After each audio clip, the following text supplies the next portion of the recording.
Bitcoin's price has fallen below $90,000, currently trading at approximately $88,865. This marks a significant decline from its all-time high of $109,000, representing a 21% decrease. Analysts attribute this downturn to a combination of macroeconomic factors and recent industry-specific events.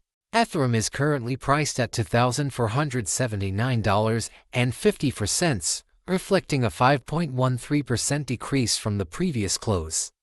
The intraday high reached $2,530.78, with a low of $2,358.50. The recent volatility has been influenced by several factors. Regulatory concerns. The U.S. Securities and Exchange Commission (SEC) has been overhauling its digital asset legal strategy, contributing to market uncertainty. A significant hack resulted in the theft of $1.5 billion, raising concerns about the security of cryptocurrency exchanges.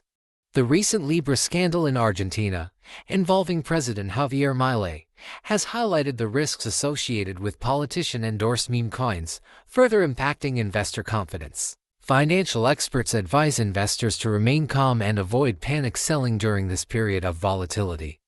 Focusing on long-term market trends and maintaining a diversified portfolio can help mitigate risks associated with sudden market shifts. News.com.au. For real-time updates and detailed information on various cryptocurrencies, platforms like CoinDesk and CoinMarketCap offer comprehensive data and analysis. Please note that the cryptocurrency market is highly volatile, and prices can change rapidly. It's essential to conduct thorough research and consider your financial situation before making investment decisions.